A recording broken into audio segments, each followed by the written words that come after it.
Today we are doing a mukbang, a big fat juicy Q&A. And listen, I've got to be honest, if I'd have vlogged for you this week, let me tell you, sweetheart, all you would have seen, heard is cheers. If you're new here, hi, my name's Sasha, thank you so much for being here. And if you're not new here, then you will know that I am currently in the process towards the end of moving house into my first solo home-owned renovation project. Have I bitten off more than I can chew? Absolutely. Has the stress been enough to make me want to fly up into space? Yeah. But the end is near. This week is moving week, so it's been absolutely carnage. The stress has just been unbelievable, and maybe I'll do a whole nother video on that one day. But for now, I wanted to do a Q&A. I wanted to still produce a video, and I thought the whole of TikTok is banging on about slim chickens being the UK's version of Raising Cane's in the US. Obviously, I've watched every single video that is available to watch on TikTok, and I thought we would do a big fat taste test. So in no particular order, I'm going to show you everything I got. This is the gravy, and I went a bit ham because it's like the whole point of a mukbang is you need to try stuff, right? We have 3 hot wings, and I've got mango habanero sauce, buffalo sauce, which is my favorite, fried pickles, and that comes with ranch dip. Let's just try one of those now.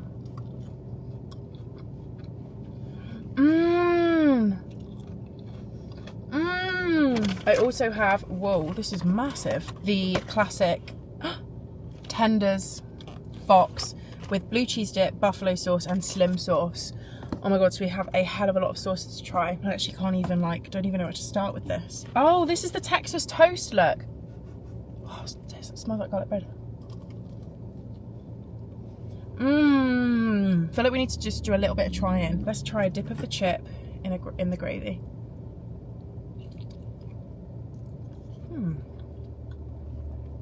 I don't know if I'm into that. The main event is the chicken tenders, right? So this is the slim sauce, which is meant to be like the Raising Cane sauce.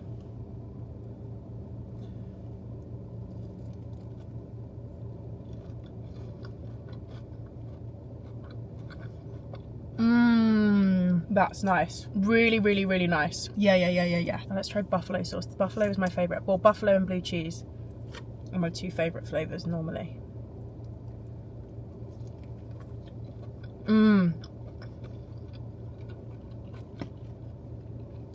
That is such an excellent buffalo sauce because it's spicy. Very spicy. I feel like sometimes buffalo isn't spicy enough. Also, please excuse me, I have to have the aircon on a little bit because it's 1,000 million degrees here in the UK. I've kind of screenshot them. But we have a lot of questions to get through, and I'm going to try and do my best and answer as many as I possibly can. Okay, question number 1 is, how did you decide where to move? So happy for you, and hopefully your final move for a while. So again, if you're new here, I have moved 5 times in the last 18 months. I am currently going through a divorce. It's taken quite a while. Whole nother story for a whole nother day. But I left my marriage 8 months after getting married 18 months ago. So February 22. Is that right? So basically, I currently live in Somerset. This is the ranch sauce, by the way. Before I left my marriage, we were looking to move because I needed to move closer to London for work. I wanted to move away from the area where I was in, and we were looking kind of in between Bristol, Bath area. However, when we split up, my budget changed drastically because I've gone from like a dual income household to single. So it was not going to be an option for me to be able to afford what we were going to afford, but like in that area on my own. I then started looking in Cardiff because I was like, I love Cardiff. It's a great city, good train line to London, vibey, blah, blah, blah. That is really good. Let's try the mango habanero one. Let's dip a chip in. It's a bit sweet for me. It's quite tangy. It's nice though. It tastes a bit like Kung Po chicken sauce. I don't think that's my favourite. So realised that I couldn't make Bristol Bath work. Quickly realised that Cardiff was similar. And my friend was like, Sash, look around Newport, look in Newport. I know it's like not the best place in the world, but there are really good parts of about it. Property's a lot cheaper. And weirdly enough, my ex-partner, so the man I was married to, was from South Wales. And when I first met him, this is the blue cheese sauce. Oh yeah. When I first met him and he lived over in South Wales, we actually ended up living in South Wales together for like a year and a half, right at the early part of our relationship. And I've always loved it. I've always loved Wales. During that year and a half, I joined my theatre company, GCT, which is in the Newport area, and have built up like beautiful friendships over there. I'm a Capricorn, and I am really, I hate to say this, but I am really charged by beautiful scenery, outdoors, green, like sunset, sunrises, like all of that just really gets me going. My dream feature in a house was a view, and I ended up finding a property with a view, and I was like, this is it, we got to make it work. So that's what I did. And my train is going to be an hour 35 to London, so tick, we've done that. And it feels so right. It feels so right, and I'm so happy and I'm so excited.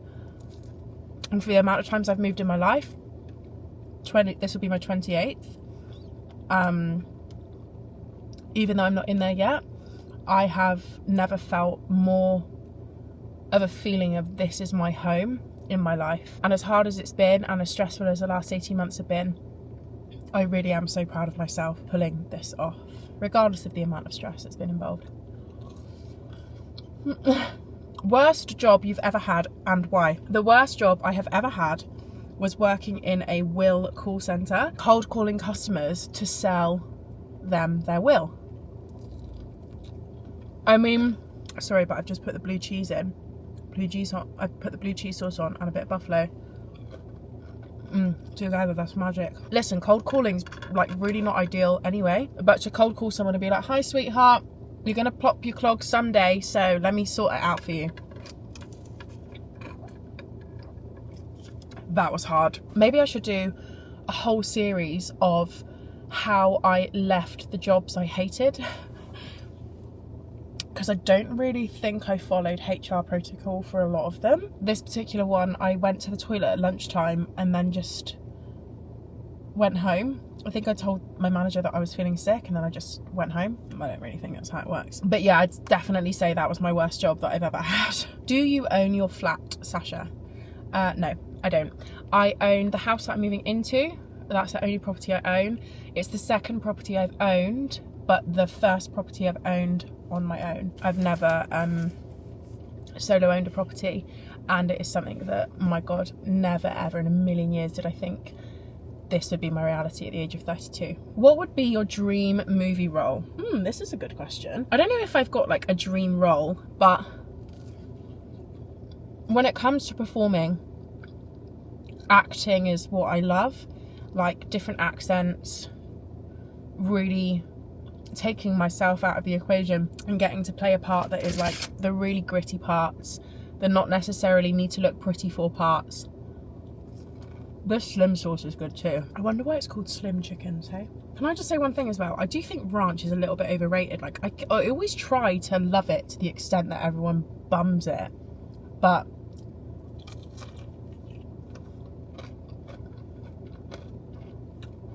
it's nice, but it's just okay. Yogurt with a bit of chive in, really. I don't think we should be losing our minds over ranch sauce for much longer. So yeah, that's probably the sort of part that I'd like to play. If it was down to musical theatre, Sally Bowles is up there from Cabaret.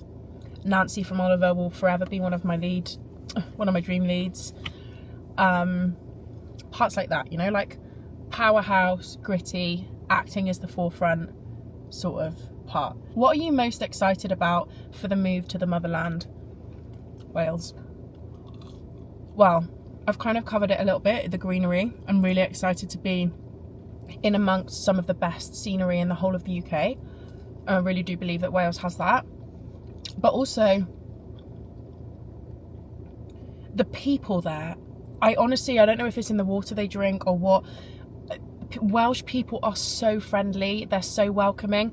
There's such a community feel everywhere. There's like a safety of feeling like everyone is just so kind. Of course, like anywhere, you're gonna have dodge areas, you're gonna have not very nice people, but on the whole, my experience when I cross the bridge is so much friendlier and warm than when I'm over it. I feel like we should try a crispy wing. These look very crispy. You know when people do that?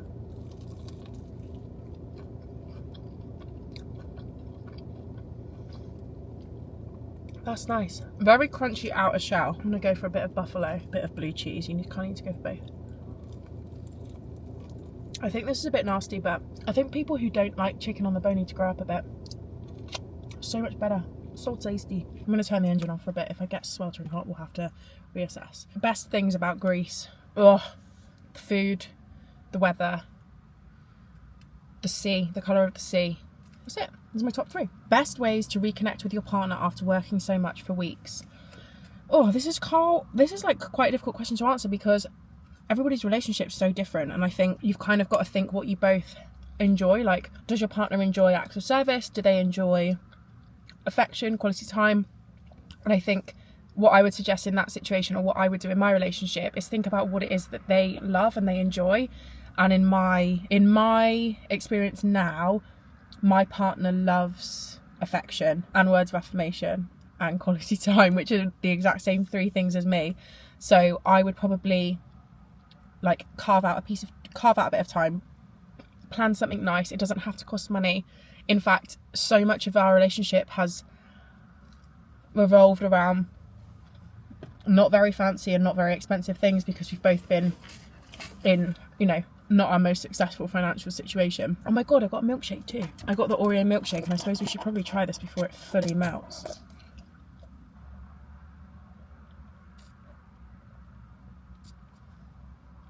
I'm really having a great time. The only thing I've not really rated is the gravy. The gravy's a bit dead, but apart from that, how did you go from hating DB to loving him?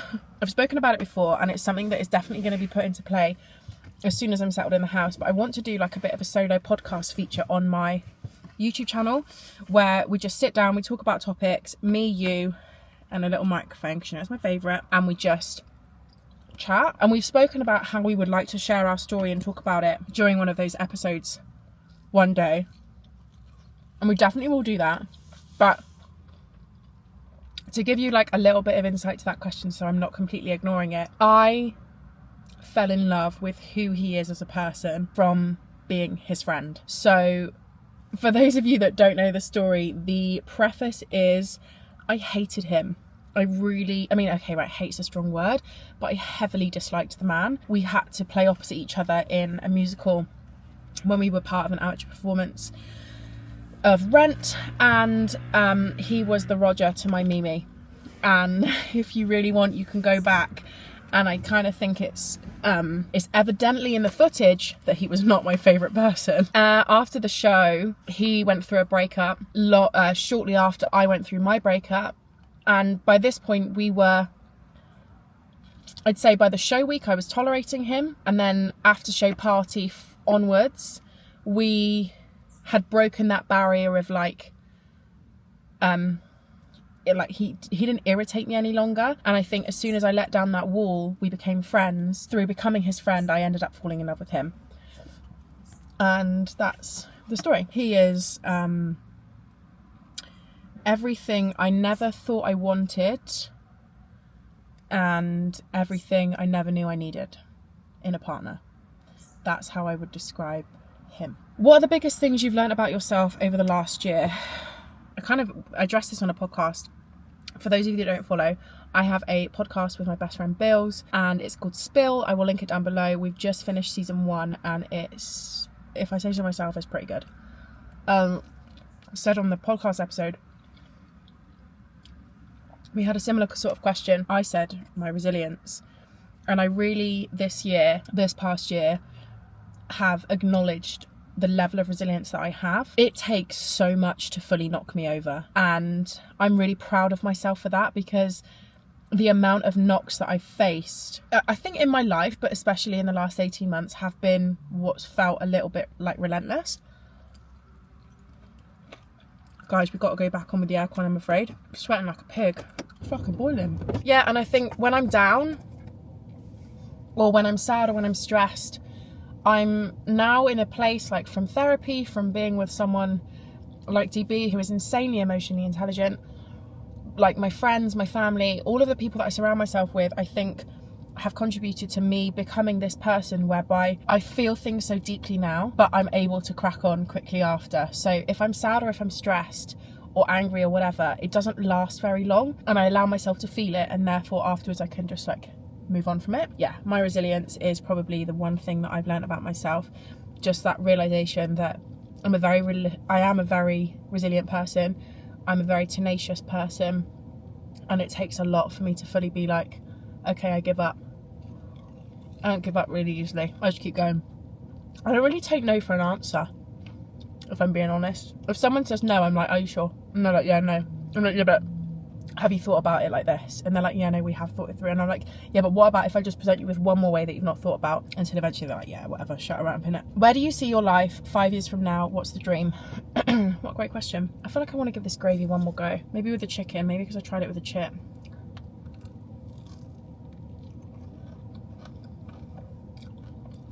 No, that is a bit shit. I don't like it. What does it taste like?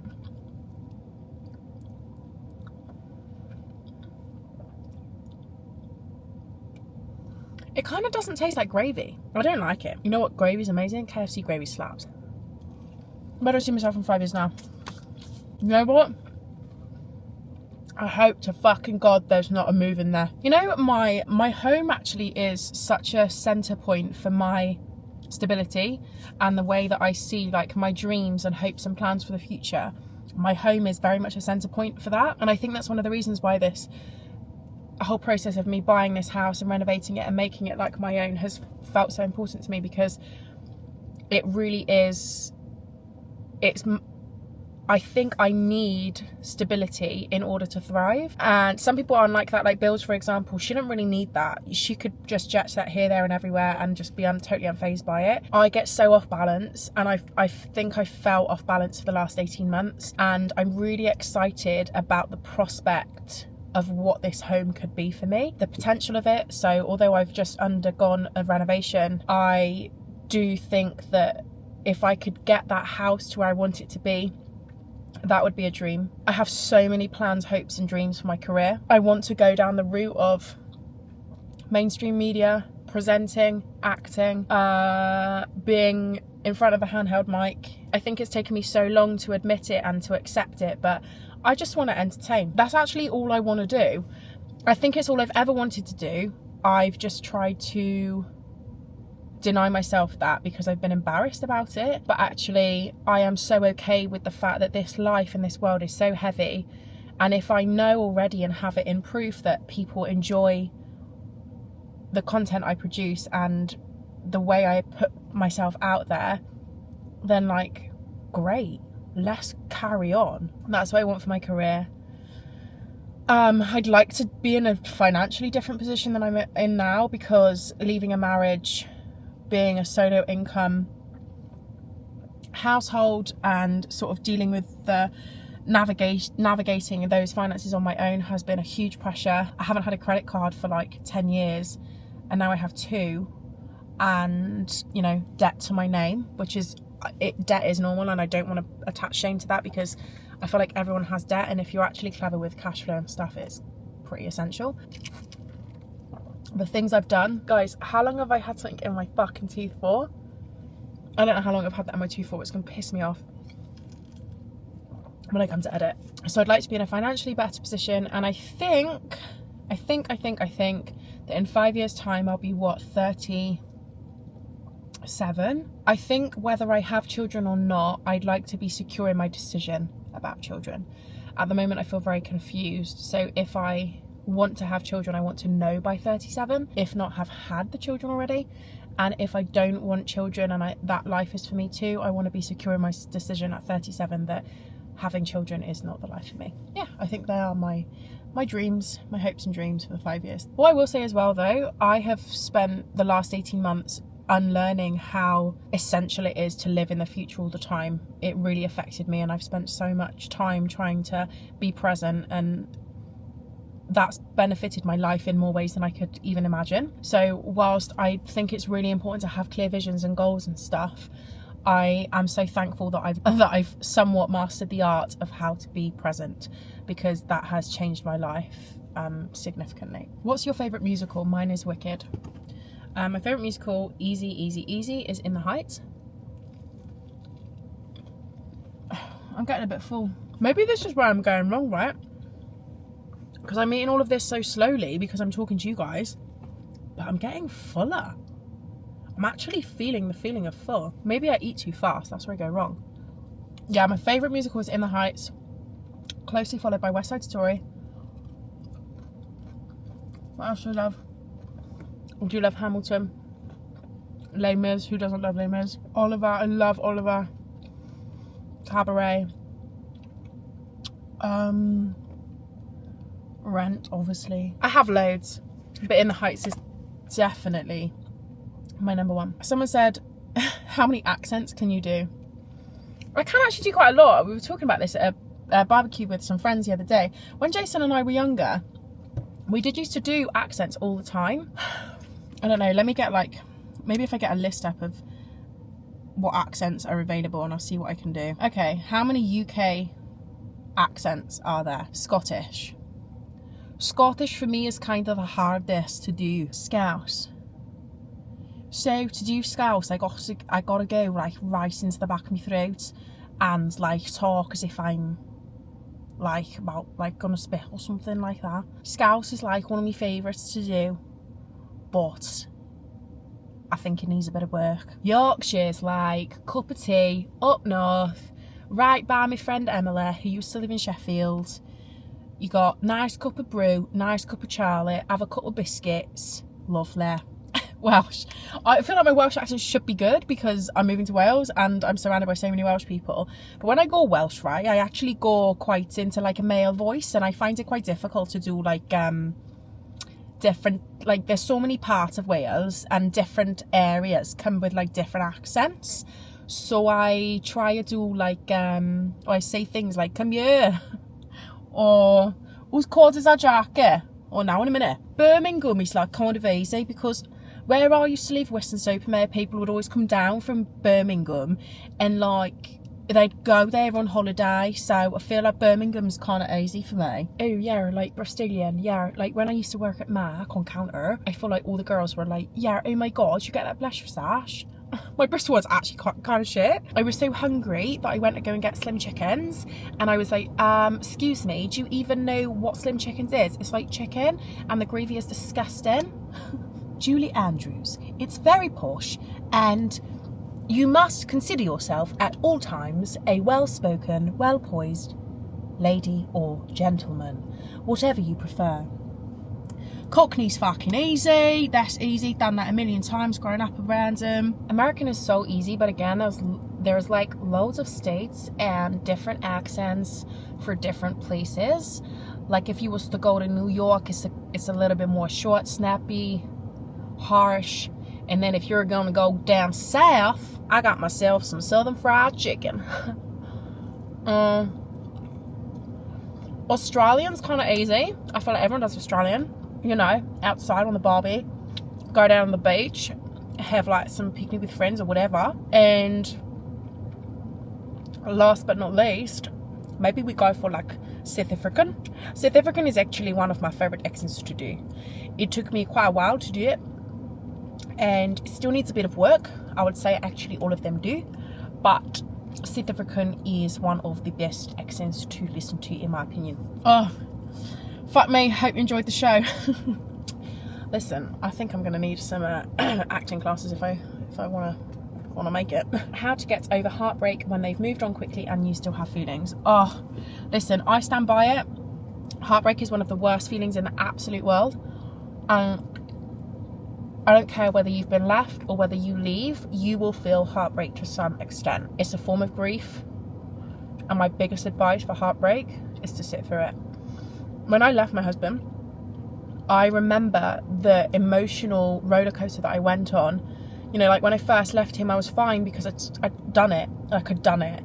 So I was in like a state of shock. Like, it's okay. I'm fine. Then came the sadness and the tears. Then there was a stage of anger. Then there was a stage of not regret, but the The stage of grief makes you feel really irrational things that I think some people would mistake for regret, but I wouldn't say it's regret. I would say it's grief. Grieving the life that you're going to have or whatever. But if somebody walks away from you and is with someone else and you're still hurting because you love them, I think you just have to remind yourself that you are worth more than being with someone who can't love you to the level that you deserve to be loved. And if that person is capable of loving someone else and moving on that quickly, then they weren't worthy of your love anyway. That's what I would say to that.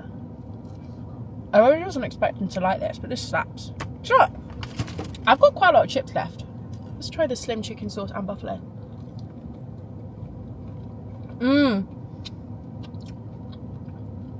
That's a great combo. Slim chicken sauce and buffalo, delicious. My friend Tom's asked when I last brushed my hair, and I just think that is so rude. Spill pod, horizons, plans, manifestations for it, future topics, pod tour, Glasgow please. I think perhaps I should work on my Glasgow accent, my Glaswegian accent, my Scottish accent before we come up there. Me and Bills have so many plans for Spill, so many things we want to do, but ultimately the podcast was created for it to feel like we're inviting people into our friendship. So of course the plans are to go into in real life events. We want to do live shows. We want to be able to do community-based stuff where we get to meet you guys. We want to be able to do retreats where we get to spend more time with you guys, and yeah, and merch. But yeah, I think on the whole we just want to keep growing it, keep focusing on it. We have been so overwhelmed with the love that we've had for season 1. You guys have just absolutely blown us away with that. We just want to continue on the trajectory that we're on, and hopefully it will just grow. But honestly, I cannot explain to you enough, and the same applies for YouTube. The likes, the comments, the shares, the subscribing, the downloads, it helps so much. Like, this is such a saturated industry now, and anything with numbers and stats, it is important. Oh my god, there's another question. Would you and Billy consider hosting a group trip to Nashville? 1000%. What Olympic sport do you think you would embarrass yourself at the least, and which one the most? Oh god, I'm so unsporty. Embarrass myself the least. What even are the Olympic sports? I can't even think. I gotta Google this. I've decided what I'd embarrass myself at the most is gymnastics. Like the thought of me in one of those leotards trying to flip myself across a mat. It's really not a good one. What would I embarrass myself at the least? Judo, I reckon. Definitely not surfing. I'm going for that. I reckon I'd be sick at judo. How much is the renovation costing? Too fucking much. I think I might actually delve into the financials of it one day, but not in this video. Not in this video. Would you get married again? Sorry if this is too personal. That's okay. It's not too personal. That's why I say Q&A, and that's why I say ask juicy questions, because then you get to ask them and I get to answer them. Listen. The weirdest thing about this situation is, and I want to preface this chat by saying, what I'm telling you, I felt, I didn't feel at the time. I wasn't able to acknowledge those feelings at the time, if that makes sense. So before I got married, I had a lot of questions surrounding marriage. Like, what's the point? Why do people get married? Everyone splits up, everyone gets divorced, everyone has affairs. You know, like, what is the actual point of it? And I really believed that for a while. And I think when I got engaged myself, I perhaps pushed those feelings and unanswered questions to the side a little bit, and like unexplained thought patterns. And then I did it. I had the big wedding and I got married, and I was married for 8 months. And I said when I first split up, oh my god, Shell was reminding me the other day that there was actually a time where I said I would never let a man sleep in my bed again. She was like, you were deadly serious, you weren't even joking, you were like 100% it's never happening. So yes, of course I said I would never get married again. However, I'm not saying I want to get married. So DB, if you're literally in the jewellery shop buying a ring right now, you can walk straight back out. But do I understand marriage now? Do I understand that want and that feeling to be with someone that you love so much, and you want to spend the rest of your life with one person, laughing and growing and creating lives together, sharing all these magical moments and memories? Yeah, I do get it. Would I have a wedding? no. No one would be invited. It would just be us. There wouldn't be anyone there. I have no desire to put on a scale of event that big for other people ever again. The stress involved was just not worth it. And although we had the most beautiful time, and actually one of my favourite things that we spoke about when we split up was that we felt like our wedding was a celebration of the love that we'd had rather than the marriage we were about to embark on, that obviously we didn't. And I'm now very much in a position and in a place in my life where I'm like, yeah, I mean, I get it. I get why people want to get married and I understand it. I still don't know how I feel about the physicalities of actually getting married and like the legalities as well, because I'm obviously going through a divorce and it's very unstraightforward and there's a lot of money involved and a lot of difficult conversations. That's my long answer. My short answer is I think so. I think I will get married again one day. Yeah. Right, I'm gonna update you. I have 1 chicken tender left, like nearly all of the chips, 2 chicken wings, a pot of gravy, and a lot of gherkins. There's quite a lot of those. What would I rate Slim Chickens out of 10? 8.5, I think. God, I'm really very sweaty. That is going to go ahead and conclude the video for today. I am so grateful that you guys tune in every Sunday and just subscribe, love and support whatever it is that I put out to you. I'm so sorry that there's no vlog this week. There's plenty for you to go back on and watch if you're new here, and if you're not, thank you so much as always for just the constant support. I really hope you've enjoyed this video. I do actually really love doing them, especially when food's involved, because of it's my favourite thing to do, and at the moment I am stress eating like there is no tomorrow. Don't know whether you can tell. I hope you enjoyed. Please subscribe, please leave me a comment, let me know what you thought, and we will do this again soon. Next week is going to be the moving vlog, which I know you guys are going to love. It's my favourite, it's your favourite, and it's going to be the last one for a very, very, very, very, very long time. So I will see you soon. Love you.